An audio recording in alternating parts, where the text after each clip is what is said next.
सभी को कन्हैया निषाद का सादर नमस्कार। इस समय मैं अपनी समाजवादी जनसंदेश परिवर्तन साइकिल रथ यात्रा लेकर के रानी मऊ चौराहे पर पहुंचा हूं और यह समझ जाइए अयोध्या का बॉर्डर है।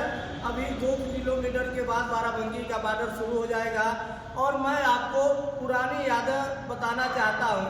जब 2024 का आम चुनाव हो रहे थे लोकसभा का, तो मैं इसी रास्ते से जा रहा था और इसी होटल और इसी बाजार में हमको अयोध्या के वरिष्ठ पत्रकार राम दास सरल फैजाबादी जी मिल गए हैं।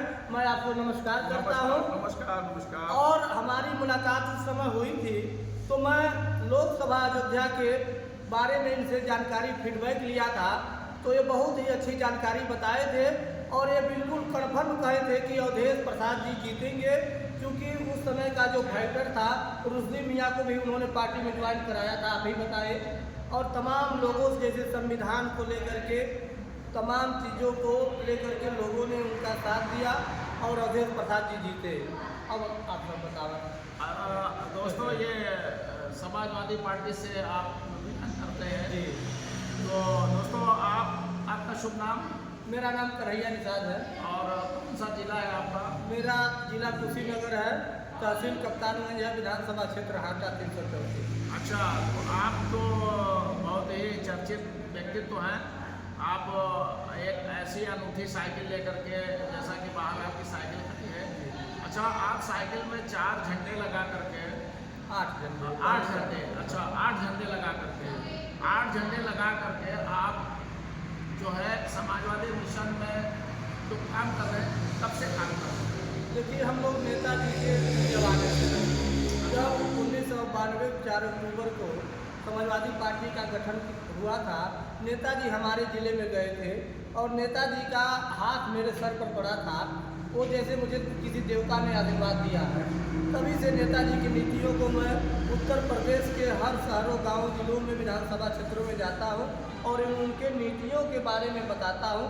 जो पिछड़े दलितों की पहचान अगर कहें आप तो माननीय मुलायम सिंह यादव जी, लालू प्रसाद जी, रामविलास पासवान जी और विश्वनाथ प्रताप सिंह जी जो आरक्षण बिल लाए, आज पहचान हुई है, सबको एक जगह बैठने का अधिकार मिल गया है।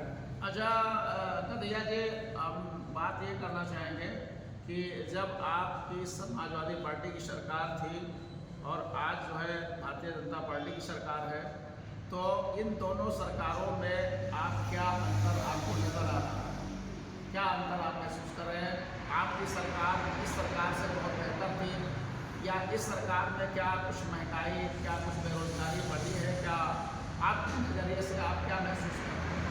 देखिए, आप पत्रकार हैं, आप पत्रकार का काम होता है सवाल पूछना, विपक्ष से या सरकार से। आपको बखूबी पता है कि यह सरकार समाजवादी की जितने घोषणा की थी, सारे घोषणाओं पर अमल हुआ और बल्कि जो उन्होंने नहीं कहा था उसको भी करके दिखाया था। जैसे आपका ये डायल 100 दौड़ रही है, 102 है, 108 है।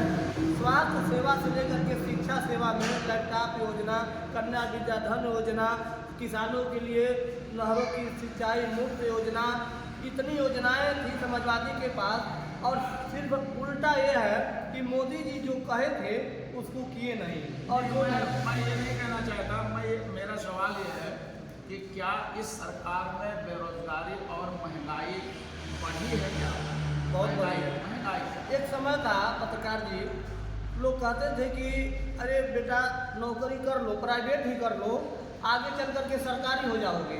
और अब समय ऐसा आ गया है, आप हंसने लगे, समझ गए कि सरकारी नौकरी वाले भी डर रहे हैं कहीं हम प्राइवेट न हो जाए या निकाल न दिया जाए, पहुँचा दिया जाए या हाँ, सरकारी विभाग को कहीं निजी कर के प्राइवेट में न कर दिया जाए।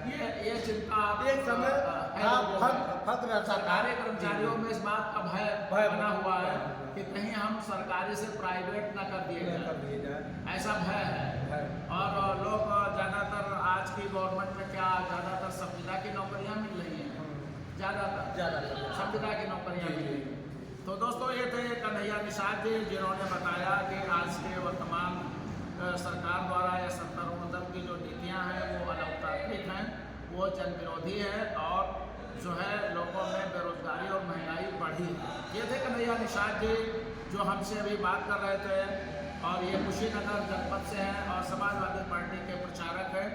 और इन्हीं शब्दों के साथ आज की इस बाइट को हम यहीं पर ठप करते हैं, अपनी परिचर्चा को यहीं पर रोकते हैं।